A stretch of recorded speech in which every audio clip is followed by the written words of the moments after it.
ulirudi katika mitikasi ya biashara, ulirudi kutembea ukajikuta kwenye biashara, baadaye ukarudi na nini, how uliingia kwenye mitikasi sasa tena ya filamu na uigizaji? Okay. Bana, mimi nilivorudi nilikuwa napenda hata toka niko shule, lakini connection sasa ndio ilikuwa sina.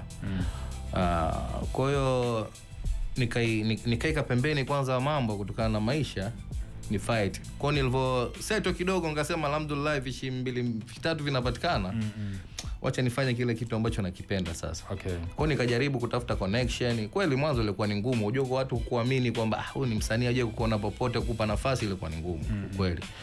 Lakini mwaka 2020 mwaka 2020 nikajaribu kwenda kuongea na Duma. Sababu alikuwa anafanya hizo kazi na kazi zake alikuwa anaziona sana Azam zinarushwa.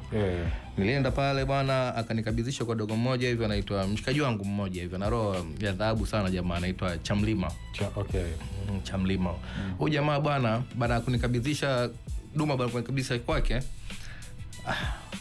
wakanifanyia kama tuseme mazoezi fulani hivi, wakaniangalia jamaa, basi wakaniambia poa bwana, sitakuita. Basi kakapita kama miezi 3-4 hivi, nikaona labda amenipotezea, labda pengine nilichokuwa nimekionyesha pala kuridhika nacho. Lakini jamaa akanipigia simu siku, bwana sikiliza bwana, Joseph fulani hapa bwana, beba nguo kama 3-4 hivi njoo nazo. Nikamwambia poa basi, fast mimi sikuchelewa. Kabeba nguo zangu nikaenda pale. Basi nikashoot scene kadhaa. Nikaonyesha kile ambacho walikuwa labda nakihitaji kidogo, uwezo, kwa sababu alikuwa first time nakaa mbele ya kamera. Unajua so rahisi so rahisi. Kwa hiyo baadaye tena jamaa za Sau Chamlima kananipambania. Yeye mwenyewe ni msanii, lakini naweza nikasema jamaa na roho zahabu kwa sababu hajiangalii sana, huwa anaangalia mtu ambaye anaweza akafanikiwa hata kama yeye asipofanikiwa. Kwa hiyo ananipa nafasi kweli akaniita tena, nikapiga movie kama 3 hivi 4 kwa Duma pale. Basi huo ndio kwa mwanzo wangu wa kuonekana. Baada hapo kwenye hizo movie, baada ya kuonekana, kuna jamaa mmoja anaitwa Prince Jimmy aliniita kwenye kazi ambayo ilikuwa inatakiwa cast ya Mwarabu fulani hivi kwenye kazi ambayo inaitwa Pazia. Yeye baada ya kuona kwenye movie za Duma akanipigia simu, bwana njoo bwana. Nikaenda nikapiga pale. Baada ya kupiga pale nikapata tena nafasi Uba.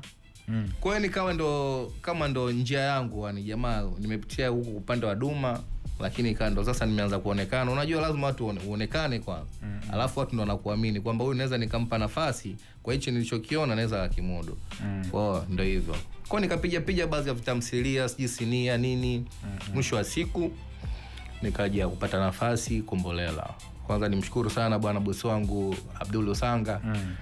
Kwa sababu kote huko nimepita sikuwa na mafanikio ambayo nimefanikiwa sasa hivi.